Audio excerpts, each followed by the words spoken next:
La città di Clairville è nel panico. Un feroce criminale sta mettendo a segno un colpo dietro l'altro, di fronte ad una polizia incapace di fermarlo.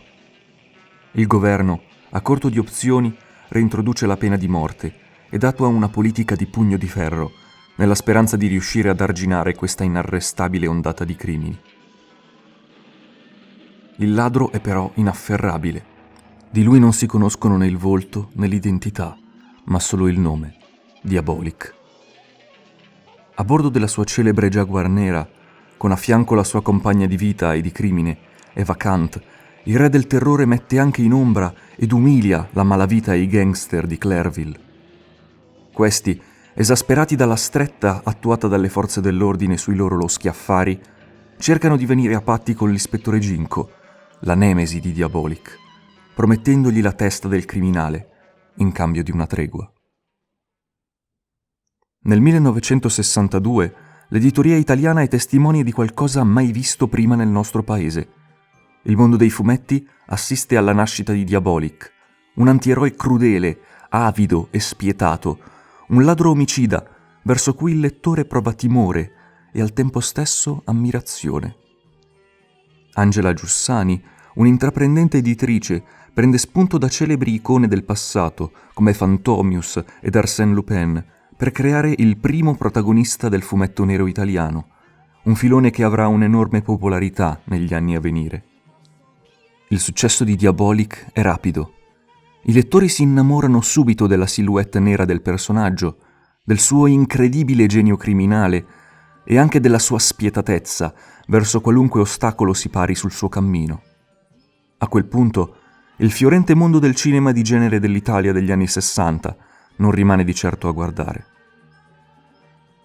Verso la metà degli anni '60, il regista Umberto Lenzi, fresco del suo Sandokan, La tigre di Monpracem, tenta di acquistare i diritti per una trasposizione cinematografica di Diabolik, ma viene preceduto dal produttore Dino De Laurentiis, il quale affida la direzione del film a uno dei migliori registi italiani dell'epoca, Mario Bava. Bava utilizza la sua grande esperienza nei film di genere per realizzare un prodotto che urla anni '60 da ogni frame. Possiamo infatti trovare molti elementi caratteristici del decennio all'interno dell'opera. Ci sono infatti azione, sparatorie, donne bellissime, umorismo, erotismo, ma anche anarchismo, lotta sociale, critica verso le autorità e i poteri. Diabolik, da un certo punto di vista, diventa un paladino della lotta di classe, un anti-Robin Hood che ruba ai ricchi per diventare ricco a sua volta. Visivamente troviamo molti richiami alla pop art e alla psichedelia degli anni '60, anche nelle architetture e nei design futuristici. Non sono pochi anche i richiami ai film di James Bond e punti di riferimento dell'epoca per le storie di crimine e di azione.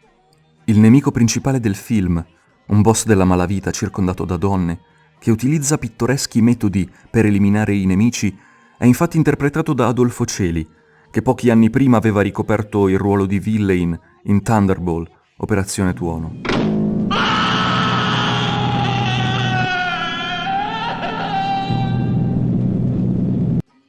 Anche la sigla, la cui musica, come tutta la colonna sonora, è stata composta da Ennio Morricone, ricorda non poco i titoli di testa dei film della spia inglese.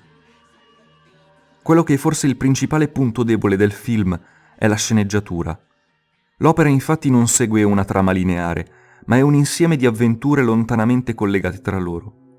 Se da una parte questa caratteristica rimanda alla struttura delle storie autoconclusive del fumetto, dall'altra parte ha come conseguenza una carenza di continuità e di linearità nella narrazione, e presenta non poche ingenuità che, viste al giorno d'oggi, fanno sorridere.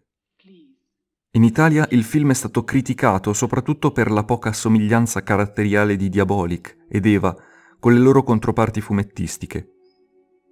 Infatti il film, su pressione della produzione, ha un tono leggero e avventuroso, lontano dalle atmosfere oscure e violente dell'opera originale, che Bava stesso avrebbe voluto riprodurre. Che ogni cittadino venga a pagare le tasse spontaneamente, nella misura da lui dovuta. Sì, di corsa, pazzo! Sono certo che questo appello non sarà fatto in vano.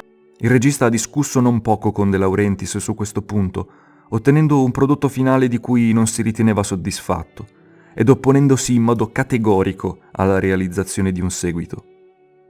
Nonostante la scarsa accoglienza da parte della critica di allora, negli anni l'opera è stata rivalutata, divenendo un film cult ed ottenendo persino un grande apprezzamento da parte della rivista Cahiers du Cinéma.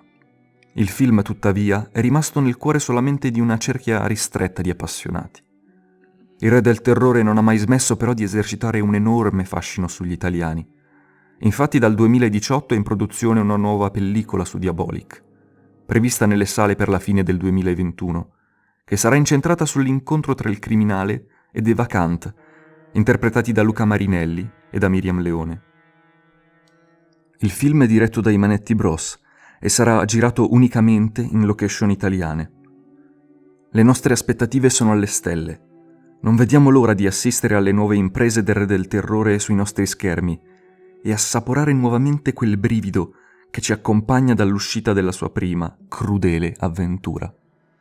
Se avete già visto questo film, fateci sapere cosa ne pensate nei commenti. Vi è piaciuto? Avete suggerimenti per altri film da condividere? Grazie per averci guardato. Ci vediamo al prossimo video. Ciao a tutti.